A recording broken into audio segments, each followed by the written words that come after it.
Welcome to the Natural History Cupboard. Come on in.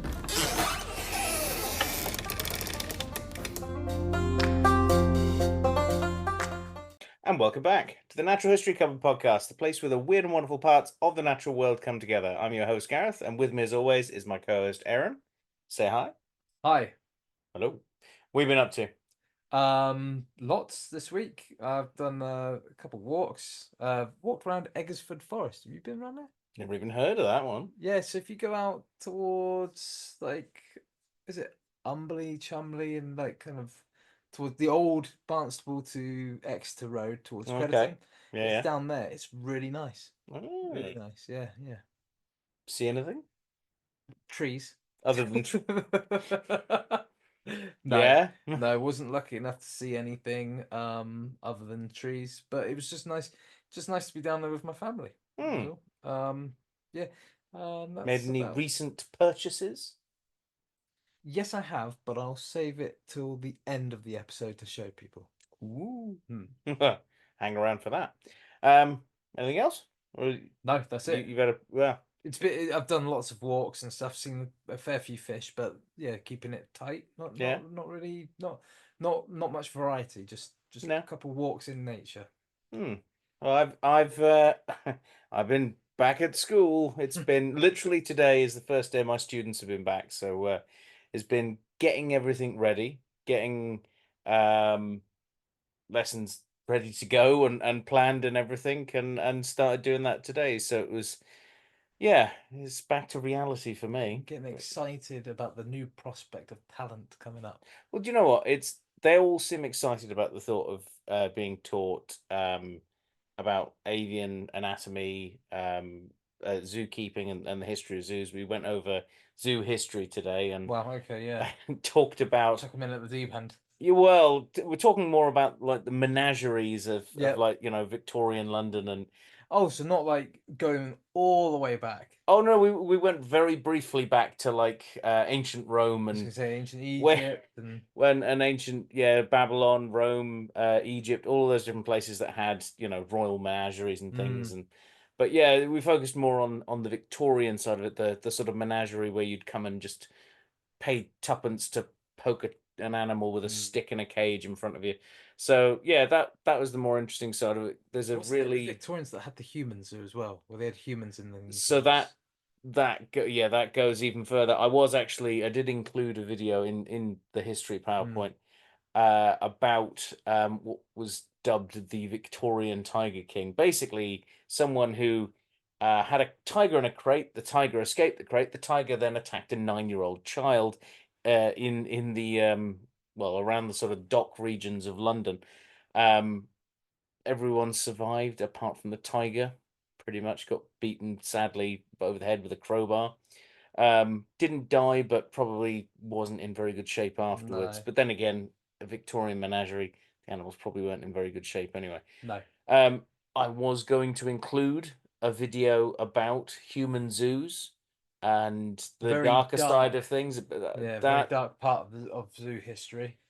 Yeah, didn't want to hit them too hard with that, on day one and get them all thinking, oh my God, as it is, some of the stuff that I'm going to be teaching is like the reality and facts and figures of climate change and everything. And I'm like, this is pretty heavy stuff. I'm going to have to make sure that I bring them up at the end of the lesson. Otherwise, they're all going to be, thinking that, it is kind of all To be doom fair, gloom, when you do zoo history, not so much like conservation, because it's constant struggle in conservation, but when you do zoo history, the only way you can go is up, really, because it yes, it does definitely get generational better. improvement as it goes. We made it as far as Carl Hagenbach's zoo designs and things like that. That's about the majority of what I've been doing. But looking at how much things are changing at the moment, I hate the fact I really don't. I'm not a massive fan of winter, so seeing that everything's now starting to get into autumn, depressing to an extent, but it has it's how it works. My partner Atta, she loves like the autumnal change, like when everything starts going golden and brown stuff. And I think I used to like it, whereas now I'm like that. I used to like it when I remember we used to get seasons. Yeah. I don't think we get the seasons that we used to get, and now I just look at it as the harbinger of the omen of winter. Winter's coming. When I was a kid, we used to get snow during the winter, so winter Oh, I something don't to need look snow. forward to. But now it's just miserable. It's just windy and rainy, and It's always rainy. It's North Devon. it's horrible. It rains in the middle of summer here.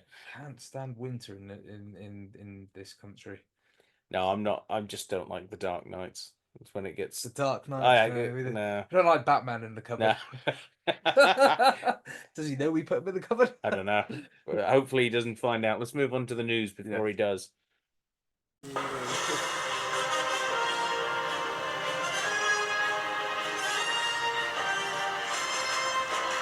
It's the news! Right, well, we're into this week's news. Aaron, what are we looking at? Every week, the weird and wonderful world of natural history offers up an embarrassment of riches when it comes to news and interesting stories. And though we here in the Natural History Cupboard are a small team, we like to try and keep you guys up to date on the odd, exciting, and happy news that we can. Sometimes there's some negativity, but we try and keep it on the positive edge and keep you entertained and informed. So let's open up the Natural History Cupboard newsreel and dive on into some of those more interesting topics that took our eye. And it's my turn this week first, isn't it? And this one comes to us from ABC News. And this is the news that at least 20 new species identified in recently discovered underwater ecosystem. Now, I believe I actually reported on when they discovered this ecosystem Yes. last year. But scientists using state-of-the-art deep water exploration technology to observe the Nazca Ridge have identified a plethora of new marine species. The new seamount is 2 miles tall and located in international waters 900 miles from Chile. And it features, I think I covered this, it features basically a pristine underwater environment, ecosystem, pristine underwater conditions. It's banging, Perfect. as they would say. Yeah, perfect. The findings not only document living species, but interestingly enough, the fossilized remains of a whale thought to be an as yet unknown to science prehistoric cetacean. Nice. Yeah, so that's really cool, really exciting. So, following up from last week for my first article, and this is from surfer.com, which is a site that I've never used before. Aaron, you're more of a surfer than I am. I probably have, but haven't remembered because I don't really pay attention. Well, this is to follow up from the main article last week, which was about Paul Watson, the founder of Sea Shepherd, facing possible extradition to Japan. There's sort of, I don't know whether this is good news or bad news, because he's not being extradited to Japan just yet. But he's still facing imprisonment in Greenland. In fact, he is being kept there until a new court appearance on October the 2nd. So he is still sitting there. Almost a month away. Yeah. Well, yeah, easily. Essentially, his defense team is arguing as well that they're not being allowed to present their evidence, while apparently the Japanese defense team has been allowed to show videos detailing their allegations against him. And in a quote, it said, "If they let us show our evidence, there would be no case. For over 50 years, my greatest tool has been my camera. It was Japan that was the aggressors. We have faster vessels and can get out of the way, or they choose to ram us. This is all about revenge for the TV show Whale Wars," Watson stated. So it sounds like corruption to me. Does sound a little bit like they're ruling in favor of the sort of more corrupt angle. So we'll see how mischief to me. we'll see how that progresses. The Guardian is the next place where we get a headline, and the headline's kind of local, but it has kind of national reach, and it's probably translatable internationally too. Beavers transform Devon's river otter. Beavers in the river otter. It's brilliant. But their return across England and Wales has stalled. As I demonstrated last year, a trek down the river otter may not result in you observing like beavers in the flesh. But you will no doubt notice the evidence of their presence there. I found things like fallen trees with unmistakable tooth gnawing marks on them. Whilst beavers along this stunning river and their kind elsewhere in Britain are subject to some protection, the last 2 years have been a story of failed government aid, as the Conservatives have done nothing to action appropriate steps for the species' return. Go figure. As a result, their spread is stalling, and covert unofficial releases are on the rise. Not all heroes wear capes. But they all apparently get a hold of beavers from somewhere. Yeah. I want to know who's unofficially dealing beavers. There's some sort of someone has retired from arms dealing and got into beaver dealership. Illegal beaver dealership. Hey man, you want a beaver? So my next article is from ABC News, Australia. New offences, penalties hiked in Queensland government crocodile reforms. So this is the interesting news that Queenslanders who unintentionally feed a crocodile by leaving scraps on a jetty or a boat ramp could be, or even campsites, sorry, could be hit with a $6,400 fine. That's serious money. Which is quite a bit. I mean, it's for it's a new rule brought in by the state's government for a very good reason. You don't want very large saltwater crocodiles hanging around campsites or boat ramps, anywhere where there's a potential flashpoint for human crocodile interactions, because no one comes off good in those situations. If the crocodile eats a person, the crocodile goes and gets shot. If a person sees a crocodile and injures it, that's an animal getting injured as well. Penalties also have been raised for deliberately feeding crocodiles, whether it's disturbing them or deliberately feeding them. You could see that you could see a fine of up to $25,000 as part of a crackdown to basically boost safety in areas of Queensland. The best way to think of the sort of interaction is very similar to Florida, where there's a lot of alligators, and there's also very similar sort of, it's almost Australia's Florida in a lot of ways, because there's a lot of houses built on the fronts of water and rivers and everything. Bayous. Not so much, but a lot of people, can go out on the little tinnies, the little boats out to the mangroves and things like that. There are boat ramps everywhere, and all it takes is one crocodile to basically, be in the wrong place at the wrong time. But that's good. It's good to see that those fines could potentially stop people being idiots. Well, they'll never stop people being idiots. Well, hopefully it mitigates it a little bit. Yeah.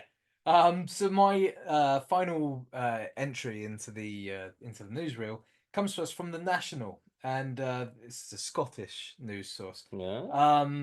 And the headline is Highlands endangered birds numbers on rise as habitat restored. So last week I brought you the news of how hunt motivated pseudo conservation is reducing the numbers of red grouse in the UK. This week I bring you news of how science-led science-motivated rewilding conservation is actually saving their relative, the black grouse. The current population is estimated to consist of 4,850 pairs, restricted mostly to Scotland, as I say. And it's here that rewilding efforts and habitat restoration have led to the highest population densities of the bird for 17 years. That's not bad at all. That's pretty cool. My final article from Bird Guides. Red squirrel sighted in Scotland's Central Belt sparks excitement. For one of the most southerly red squirrel sightings in decades in Scotland's Central Belt has sparked real excitement. It was spotted on a garden fence in Bishopsbrig in East Dunbartonshire. And essentially, this is an animal in a place that they've not been in decades. So it's really good. And let's hope we see more red squirrels just in general. Yeah, I love red. The first time I saw a red squirrel I was walking up in the Highlands, and yeah, just stunned animal, really really cool animal. But that just about wraps it up for this week's installment of the Natural History Cupboard newsreel. If you guys at home have any interesting topics or articles that you think we should cover here, and then please send them on in. Send them any way you can via social media, email, however you want to find us. Yeah. And you might just see that topic or news item covered here or in the next part, which is the main topic discussion, and that's with me this week. So whilst I read this, I would like Gareth to go on to the website Born Free, or go on to Google and go on Google Born Free Dangerous Do I Wild have to? Animals. Unfortunately, yes. Do I have to? Really? Okay. Now we had this discussion before we recorded it. Also, we've probably because we've been involved in different ways in conservation, we've probably had this conversation beforehand of how much we don't particularly like Born Free, which might sound a little bit, what's the word, Controversial, I suppose. no, I'm, well, yeah, a little, I was thinking more counterintuitive to people that are into conservation. Why would we not like Born Free? Well, quite frankly, because we think they're a bunch of hypocrites. Yeah. There's a long history of Born Free. Go look into them. They've done some good. Yeah, They've I done was going to say definitely some good. they've done some good. They've done a lot of good stuff, but they've also done a lot of stuff that we don't agree with. But it's not so much that I don't agree with it. But saying that they're releasing an animal into the wild when actually they're just releasing it into a large enclosure, and then having a go at zoos for having enclosures. So what is it? Pick a lane, basically. If you have an issue with zoos and enclosures, that's fine, but release the animal into the wild. But except you couldn't release the animal into the wild because it wouldn't survive in the wild because it was a captive animal that knew nothing about how to live in the wild. Their pet, So, wasn't it? yeah. But I mean, that's a discussion Anyway. for another time. That's not actually part of this. Okay. The reason why I've asked you to go onto this website I'm on there. and look up this article is because I think it's kind of fun and interesting. Got a lovely, Credit lovely where credit's little, due. I think it's Cuvier's, is it? Or a dwarf crocodile? Cuvier's, yeah. So I'm gonna actually invite you guys whilst you're listening to this to go on to this website too. So type into Google dangerous wild animals. Is there one living near you? Born Free. This unfortunately for our international listeners, this would only work for the UK residents. However, you can play along because there'll be other ways of finding dangerous wild animals, especially if you're in America. Just step out your door and oh yeah, that sounds like a tiger down the street in the middle of New York. Yeah. Well, actually, I don't think you No, can New in York, New York, they're but quite strict. New York's got sensible rules. If But you're in Florida, well, I mean, they're probably everywhere. it's free for all down there with silly pets. Yeah. So, but basically, yeah, play along and see what's the most dangerous wild animal in your area. Or People. yeah, people. People are There you go. mosquitoes, I suppose. So yeah, after the heavy material of my previous main topic regarding the badger culls, and also to an extent, what Gareth was talking about last week with Paul Watson, and his current battle for freedom, and also like that badger news is probably gonna come back and be mentioned again at some point. So I decided there's a nice kind of palate cleanser to the bad news. We'll see how many dangerous creatures are near us. We do a shorter, funner one. Yeah. see what you're at risk of being eaten by in your local community. So you all have my permission to pull your phones out, like I say, all your laptops, and look this up. And I am interested to see what people have got. So Gareth, I just want a ballpark estimate here. How many addresses across the UK? Now, bear in mind this doesn't include zoos. Right. How many home addresses across the UK do you think hold the licenses at least for the DWA for license? DWAs, yeah. 150, maybe 200. Right, I thought you were going to go a fair chunk lower. I wasn't expecting that. So there's actually 187. So you went far off. So 187 home addresses.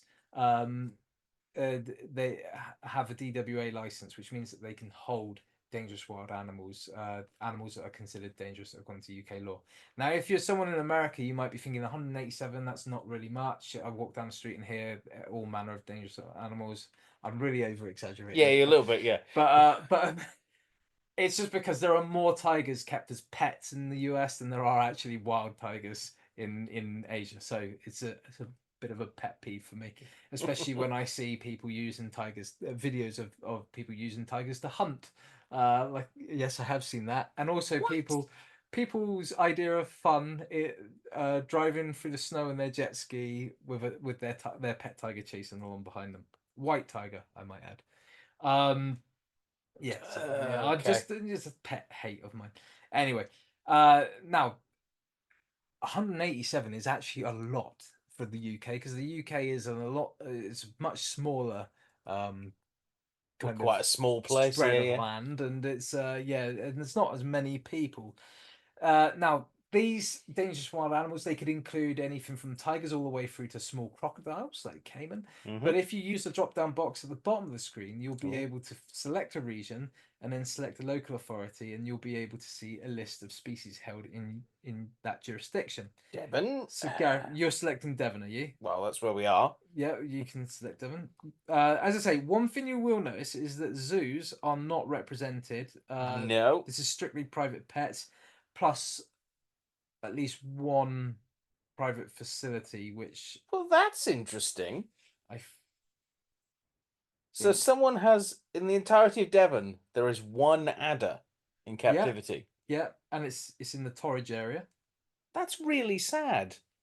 It's I a was bit really sad. hoping there'd be more than one adder, and that's not just me saying that from a, like they need to be buddied up, but just one on its own, it just seems a bit.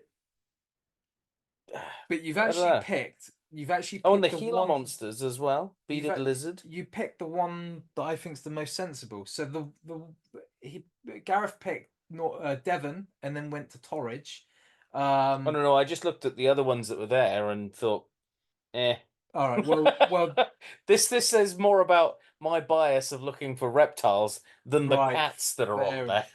Well, there are 7 DWAs in the Torridge area, and they are all native, should be native UK DWAs. You got 3 wild boar, 3 Eurasian lynx, and 1 adder.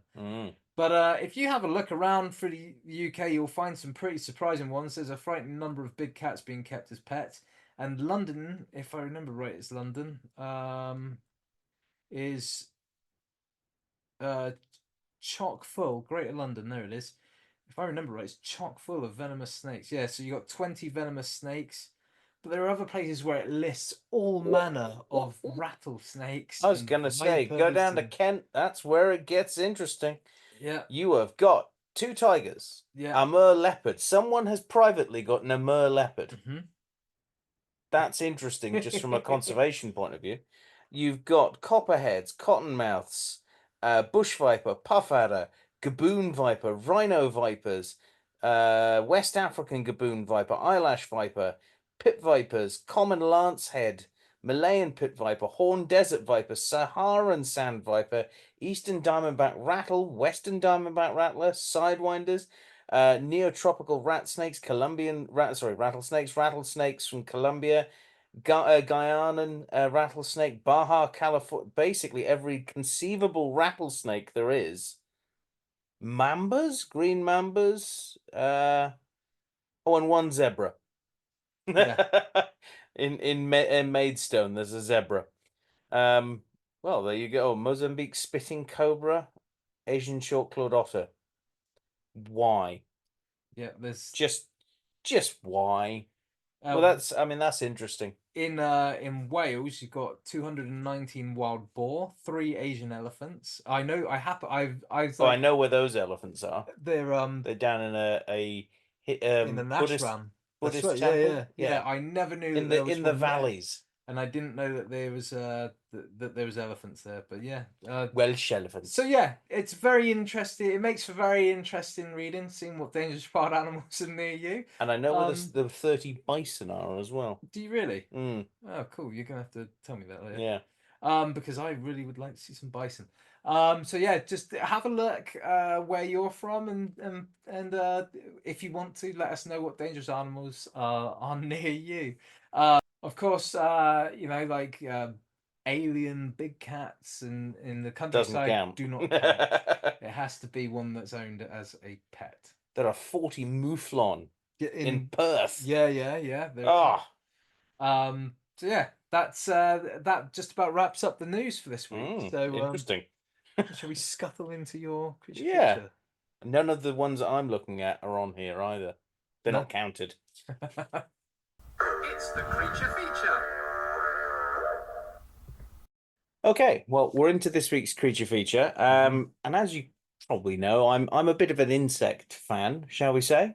Yeah. And as you've teased me about, and even some of our listeners and viewers have teased me about, yes, I do really like wetters. But we're not doing wetters this week. There is a close second to wetters in species that I would love to have as as an exhibit species. And this is a species of cockroach, Mhm. an animal that most people are not particularly keen on, shall we say. But this is a roach that has a very unique story to it. So our story this week begins in the forests of a region called Simondoa. And this is a part of Guinea in West Africa, with a group of conservationists from Conservation International. They are basically a conservation group that work to catalogue and keep an eye on species at risk. Right. So the year is 2002. Casts your mind into the annals of time, which shockingly is 22 years ago. 22 years ago. Jiminy Feeling cricket. old? I know I am. So, and these 13 conservationists are part of a Rapid Assessment Plan Team, or RAP team, Oh yeah. to be short. They are carrying out a survey in an area of forest that is basically earmarked for obliteration. This team of 13 biologists of varying specialities examined 2 different sites in a range of this sort of forested area within the months of November to December of that year.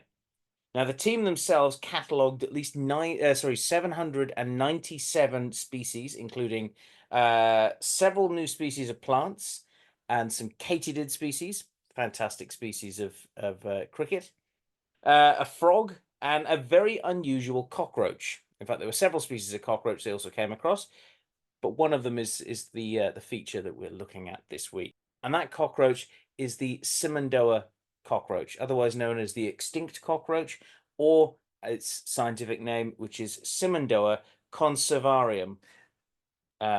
So one of the common names is the extinct cockroach. Yes, because Right. this species is extinct, but it's not. It's like tempting fate, that is. Yeah. So it'll become apparent why it gets the name the extinct roach as we go on. So inside of a cave, this sounds like that. Did you ever have those? It sounds books? like a In a dark house in Yeah, a dark yeah, that's street. right. There's 2 skeletons this, and a dog. the bones. Yeah. Oh, I can't remember their name, but yeah, I know what Funny you mean. bones. The funny bones. That's it. Inside of a cave full of Egyptian fruit bats. Right. Now your particular favorite fruit bat, Oh, that yeah. one. Yes. Such an endangered species. Should be in every zoo everywhere. Well, believe it or not, the Egyptian fruit bats in this actually play an important part. Okay. They do play Yeah, an important in the part wild. anyway. In the wild, I love them yeah, in the wild. I just they're just a nightmare to don't clean think up that they- after. I don't even mind that. I just don't like the fact that every zoo has them and they're common as muck. There's Fair other enough. species that need the help. Inside of this cave that was full of Egyptian fruit bats, was also full of guano as well, which is bat poo. And inside of the bat poo, munching on it, was this lovely little cockroach. Thousands of them, apparently. This group of conservationists, as they were going through, found this particular cave, and one of them, I'm probably going to butcher his name anyway, but I've been informed by you that it's Peter Nasrecki, one of the discoverers of this species of cockroach, recounted in his paper describing this species that the cave was open at both ends, so basically like a tube, allowing for a considerable amount of light to penetrate most of the area. So basically, think of most people when they think of bats think roosting in a cave, they think it's going to be pitch black and everything, but this is more just like a long tube with some amount of darkness and a lot of bat poo on the floor. The distance between the openings was about 35 meters, so this isn't a massive cave. And the distance from the floor of the cave to the highest point was about 20 meters.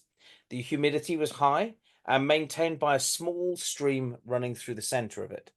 So quite a pretty sounding cave. Would have probably smelt quite a bit of bat poo. Probably not pretty smelling. Yeah. So Nazraki and Lewis Roth, another entomologist who was on this expedition, collected several roaches for study. And later in the year 2003, it was given its scientific name. And we'll look at the scientific name and what that means in a bit. So while this expedition was successful in documenting the area's biodiversity, it was less so in protecting the forest itself. And the Simondoa Range, as it's known, which is basically a mountain range that runs through this part of Guinea, unfortunately, would soon be highly developed for mining. Mining of things like iron ore and bauxite. Bauxite is the raw mineral to make aluminium, and it's easy to basically obtain for a lot of companies because they strip mine it. Now, go back, hundreds of years. Mining was done by digging a hole in the ground, diggy hole like a dwarf. You go down and then you find your seam of whatever you're looking for, dig that out, dig another hole. You only have to go down to Cornwall to see all the tin mines and everything, which were just basically like a wheelhouse at the top to help bring things up.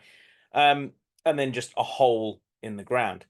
This is done in a very different way. This is mining on an industrial scale where they will basically chop the top of a mountain off and obliterate it and move it all out. Think those massive trucks and massive diggers eating away an entire mountain and leaving a big pit.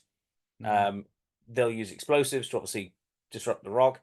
It's a lot easier for these companies to do that than digging very sort of small surgical holes and going out, because it's a lot easier just obliterate everything, take all that you need, and then just fill the hole in afterwards. So, and that's essentially what was happening in this part of Guinea. It is full of iron ore, it's full of bauxite, full of lots of minerals, and you can't blame the people of Guinea for basically wanting to have an economy that functions. However, it does affect the conservation of areas like this, which are highly biodiverse.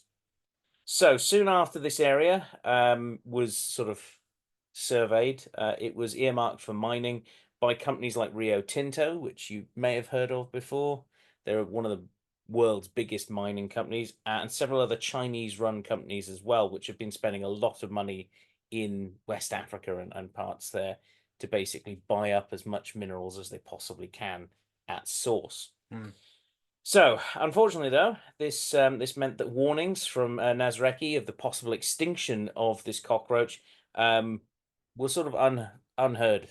I mean, you say to most people, "Don't hurt a cockroach," they're probably going to look at you and go, "Why? Why not? It's a cockroach. I don't care." But cockroaches are incredibly important animals. Yes, yeah. So he wrote on his blog in 2013, quite a bit further on actually, after the point of which these animals potentially were declared extinct. Right. That the cave was on the path of a major road that was being constructed, and it may no longer in itself exist. And satellite imagery from 2015 shows that this road itself runs nearly over the GPS coordinates given for the cave, described before. Up behind, or what I'm bringing up now, are the two images of the same area.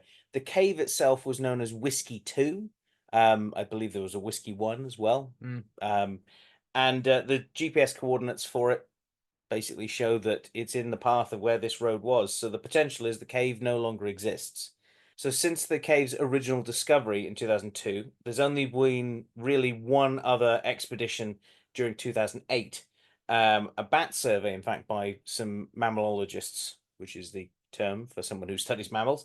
And they only found one Egyptian fruit bat in this particular cave. So that's a heck of a reduction. Now, there could be several reasons for why the population had been so massively reduced, and it's thought that the guy who was doing this, he studied bats. He didn't really know what he was looking for, cockroach wise. Yeah. So he probably wouldn't have been able to give any sort of clear answers, and it doesn't seem that he was able to give any sort of data as to if those cockroaches were there. But the thought as to why the population may have decreased is that they might have been only occupying the caves seasonally when there was greater food. And the disturbances of a road as well just added to them being driven away. Yeah. And there's just no point in them coming back. So they just sort of didn't bother. But there's various thoughts as to what, could have caused that. But I would put money on it that if there's a road that's been built pretty much over the top of it, they're not coming back. Yeah, it's that noise disturbance and everything, isn't it? Yeah. Yeah. It's also the loss of the tree cover. Yeah. The general sort of area. Everything about having a road there. Yeah, basically, yeah. There is some debate as to whether the cave still exists, but it's unlikely. But what is more positive is that Nasreki had the foresight to collect some living specimens alongside some dead ones as well. One male, 3 females, and several nymphs. He brought them back to Harvard University, and he established a colony of these insects. And almost 10 years later, in 2012, he sent specimens to Peter Clausen of Bugs in Cyberspace, one of the largest invert sellers in the US. And I quite often look on that website, looking at some of the things that our American friends can get a hold of. Now, for a very long to them, but not to us. Yeah, for a very long time, this particular species was only available pretty much in the US. And this is where these animals get a second life. Because they're thought to be extinct in the wild, that was it. These animals were thought to be gone. Their habitat is effectively no more. Yeah. They were only found in this cave, as far as we know, and that's it. So they're technically extinct in the wild to an extent, but we'll discuss that in a second. But they live on in captivity, and that's where their second part of their scientific name, the conservarium bit, to conserve, comes into it. They had the good foresight to basically get these cockroaches out to different people, and they are an absolutely stunning species of cockroach. No, there's not many people who will say that unless you are an invert fan. In fact, I almost felt like we should have got Phil Barber to come on with us this evening to basically back us up on these, because he breeds a few different species of cockroach, including the emerald species of cockroach. He doesn't have these ones. Right. No. Friend of the podcast and education officer at Exmoor Zoo, Steve Eddy, does have them. And I was very lucky when he managed to get his hands on some to go over and see the ones that he's got. And they are just as pretty as I was hoping for. They're very slow to breed, but when they do breed, they breed like cockroaches. So that's a really good thing. So the numbers of them meant that Clausen established his own colony, and later on, thousands of specimens were basically sent out to enthusiasts in the US.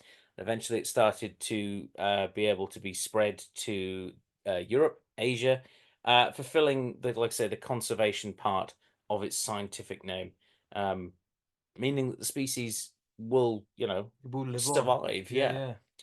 Just quickly, do we have a population count on them, like for captivity? I don't think so, actually. No. It'd be interesting to know if there was one. I can't find any information on that. Fair enough. But even so, as we were saying, they are technically extinct in the wild. They're not actually recognized to be extinct in the wild by the IUCN. which is rather odd.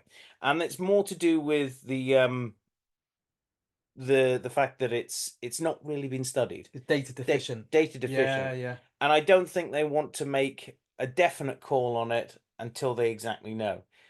There has been several, like I say, trips out to try and find these by private individuals.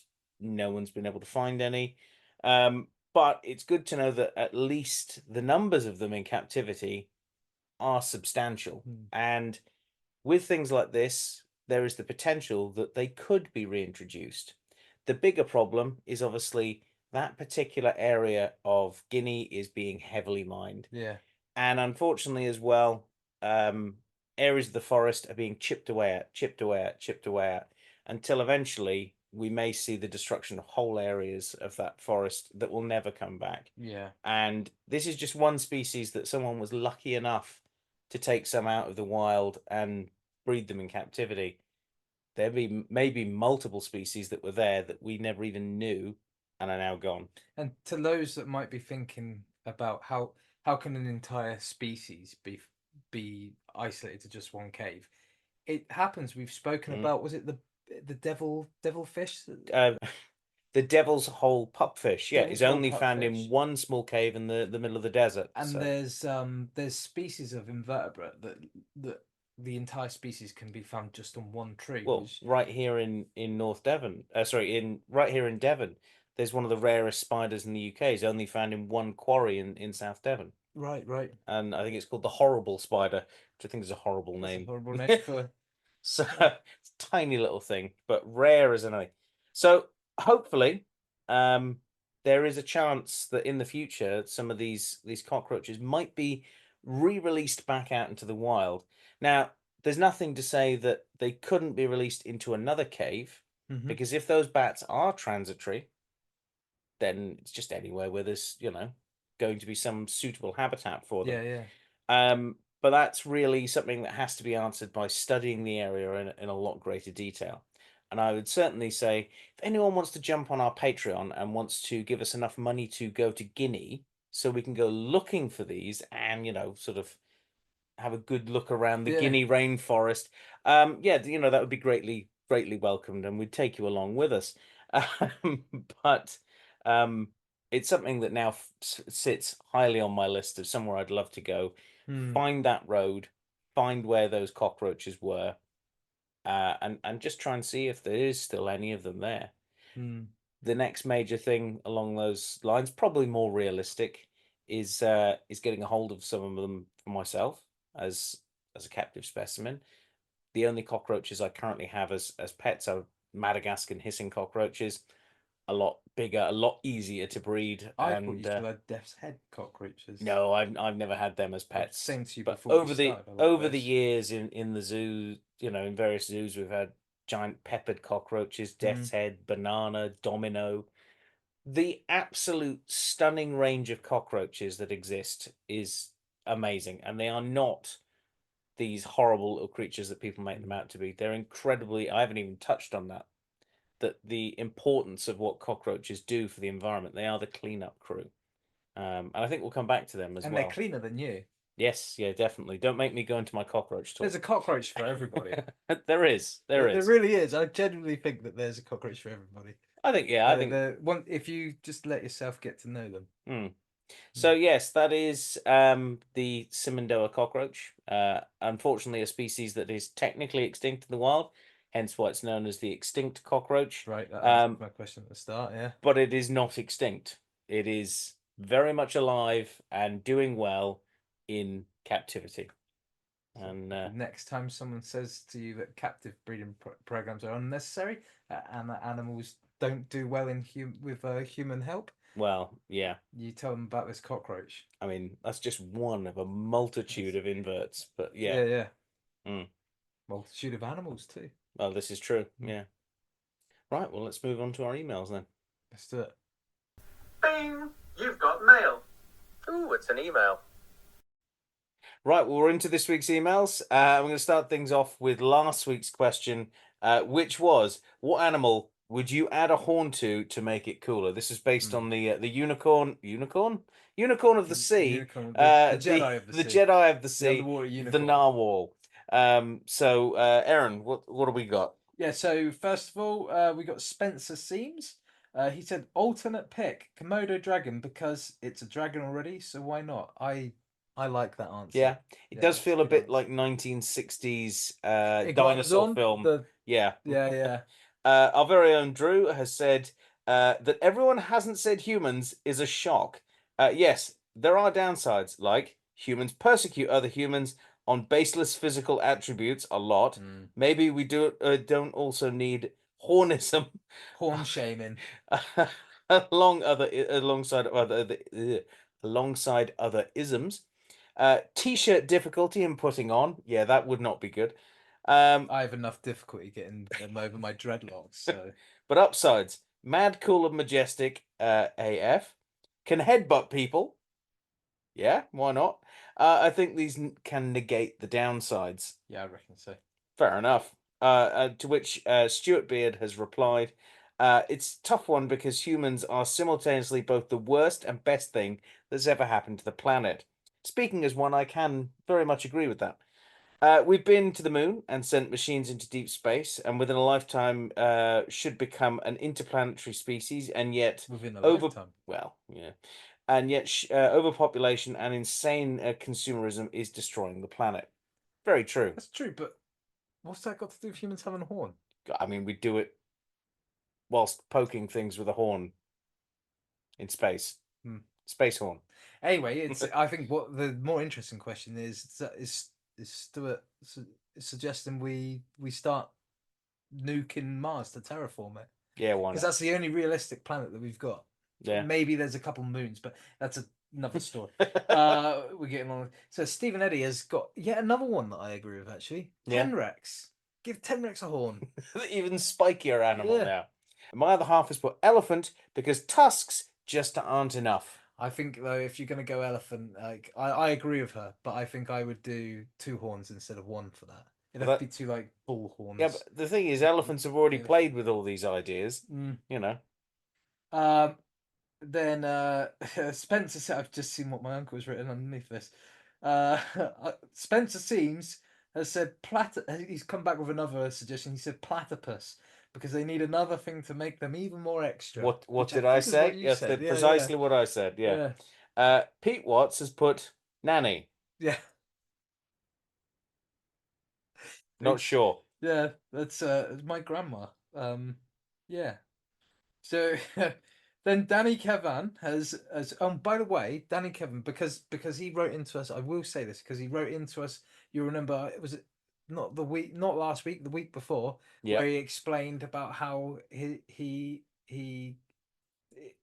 kicked his fiance, Sparta kicked his fiance off a boat while she had pneumonia, and then they had that little back and forth in our comment section. Yeah. Just to let everyone know, congratulations are in order because they actually tied the knot yesterday. Oh, good. Very Yeah, good. So whatever, the spark kick clearly works. Hey, we don't kink shame. If they No. like to kick each other, then that's fine. No, so congratulations, Danny. But he writes Ligarino Ultimate Digimon Combo, which sounds like some sort of New Japan Pro Wrestling character. He's put it's a lion. He's asked, is it a lion? Is it a tiger? Is it a rhino? Who knows? But you would poop your knickers if you saw one. So yeah.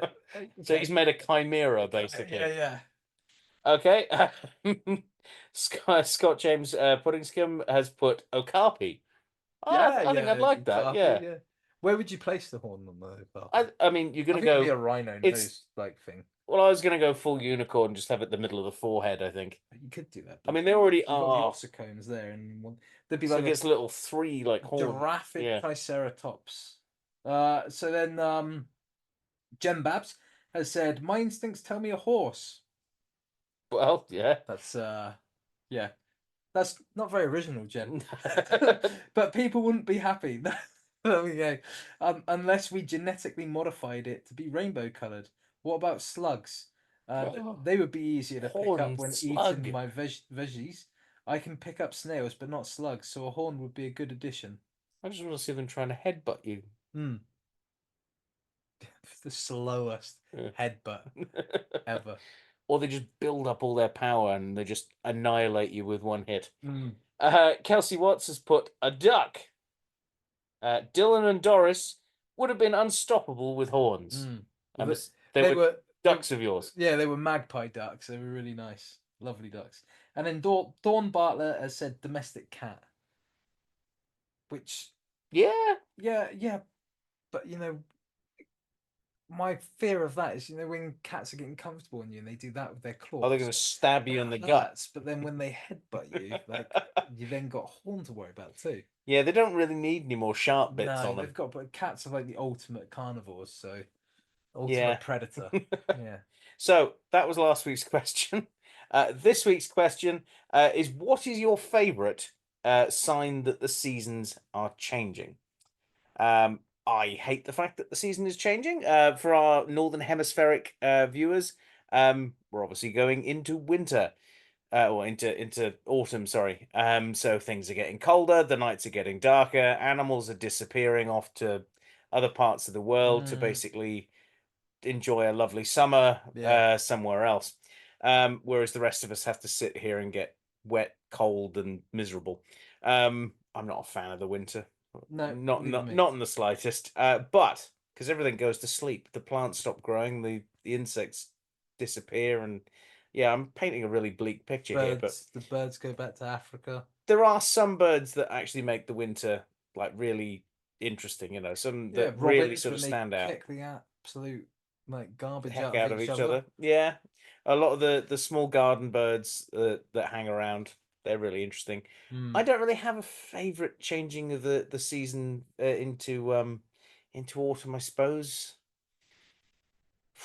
I don't know. Maybe the fact that there's slightly more amphibians around at this time of the year as they're sort of looking around for places to hide away. Actually, you know what? I'm going to be really the controversial side of this. It's now house spider mating season, so they start to come into the house. You start to notice them more. You get a lot of decent sized spiders turning up in your house. Yeah, we've already noticed a few here. Yeah, which is nice. Yeah. That's probably my favorite one. If I was in the southern hemisphere going into their summer, it's obviously as things start to spring, you know, as things start to wake up and bloom. Basically, spring is possibly my favorite season. I'd say. Yeah. What about you? I think it's for me, at least in the UK, it's spring tides. I like the spring tides. So when you might not notice this in other places around in the southwest UK, we have one of the largest differences between low tide and high tide. And it's massive, and sometimes you have to walk a mile just to go for a surf. But on a spring tide, on a full moon, and that it's the the tide can come into the car park. Nice. So it gets really big, and that's always like, you know, there's probably a good swell maybe, but it means that summer will be here soon. Also as the days start to draw out too, I like that. What about autumn? Nothing about autumn. Do you know what? I've thought of something that has occurred in my mind, and it was the moment you started talking about the sea. Winter and going into autumn, when we start getting all the big storms along the coast. Yeah. The best time of the year to go fossil hunting. Yes, that's So true. Yeah, I will say there's a that silver lining. there is a definite silver lining because it's horrible, cold, wet, and miserable weather, but you find some amazing stuff because of that horrible, cold, wet, miserable weather that has scoured the beach for you and done amazing they've done all the work things. for you. Yeah. If it has to be autumn, if I have to rack my brain for autumn specifically, I do like the changing colours of the trees. Yeah. However, in the UK, like I said earlier, I think it's just a bit of an omen that you know, like the cold and the wet is coming back. I remember when I lived in Europe, autumn was much more pronounced and prolonged. Yeah. And you saw this lovely gradual change of colours. We're and in then an the forest odd island, will... though. Yeah. Britain is an odd island, Yeah. full of odd people. But that's not a bad thing. Odd is not necessarily No, bad. no. So, well, let us know what you think by putting that on our Facebook page, also on our Instagram page as well. We're going to start putting those up to get other people's reactions. And yeah, give us your thoughts as to what is your favorite sign that the seasons are changing, regardless of whether you're in the southern or the northern hemisphere. And then let us know. But that's one of the many ways that you can get in contact with us. So one way that you can get in contact with us is via our email, which is the nathistorykcupboard@gmail.com. Another way that you can get in contact with us is becoming one of our fantastic Patreons, which Aaron is going to tell you all about now. Take it away, Aaron. That's right. Every week we like to give a little bit of love back by shouting out the names of our wonderful Patreon supporters. Now, these are the cupboard dwellers who have been kind enough to support us on a financial level. And to those people, we are grateful beyond words. And those are, of course, Fogtober, Jen Greenhall, Connie P, Chelsea McKee, Nick to Nick, and Justin Knife. Guys, your financial contributions are actively helping us here in the cupboard. Gareth actually mentioned a little bit earlier on during the intro that about purchases we may have made. One such thing is sat right next to me here, and this will hopefully be helping us do a little bit of panoramic habitat kind of filming. You do know how to fly this thing, right? I do know how to fly this thing, yes. I don't think I do. Yeah, so that is that's one such thing. So hopefully the visual element, the YouTube video, will benefit from that in the coming weeks when we get a chance to go out and have a play. If not, it'll be one of those videos where you see it just sort of like flip and plummet into a pond or a river or something like that. And did get intimately acquainted with one of my walls earlier on, but it's still in good nick. oh god. So yeah, so yeah. So yeah, we really can't thank you enough. So now we appreciate all of our cupboard dwellers and how you support us in whatever way you do, whether that's listening, liking, sharing, subscribing, reviewing. If you can review us on iTunes or on Spotify, that'd be amazing because it really does help the algorithms. But if you feel we've earned it and you're interested in becoming a Patreon supporter, there are two tiers as such that you can do that through. That's Nature Nerds and the Animal Ambassador tiers. And there's more information on that on our Patreon site, which I really should include like the actual website in the video when I do that card. I'm going to change that card. But yeah, again, thank you. There's no more words than that.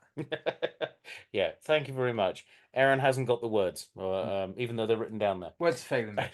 So, yes, like Aaron said, there are a multitude of other ways that you can get involved as well, just by simply watching or listening to us. That does a huge amount. Not everything is financial, and just by getting this far in listening or watching us, you are helping us out massively. I know that the YouTube algorithm is based on watch time, so that's always a big thing. You can like, review, subscribe us on whatever platform you are viewing us or listening to us on, and getting involved with us on social media as well. That is really useful. We had a lot of good comments of late, people getting involved on different bits and pieces there, so that does a huge amount as well, and that really helps out the podcast to grow. And of course you can check out our fantastic Gmail page. In fact, I know that just yesterday somebody went and bought a hoodie. Yeah, which one of us is that person related to? I don't know. Somebody bought a thylacine one. I know that much. Oh, fair enough. It's not me. It's not me. And what was the hoodie? Or was the thylacine? No, I don't. I don't know. That's what Drew's told me. It was a thylacine and a hoodie. So, so yes, that's one way you can get involved in our fantastic T-Mill store as well. And that pretty much brings us to the end of this week's episode. So a big thank you, Aaron. Thank you. And a big thank you to you at home for listening. And we'll see you next time here in the Natural History Cupboard. Bye. One does not simply just go extinct if you are a cockroach.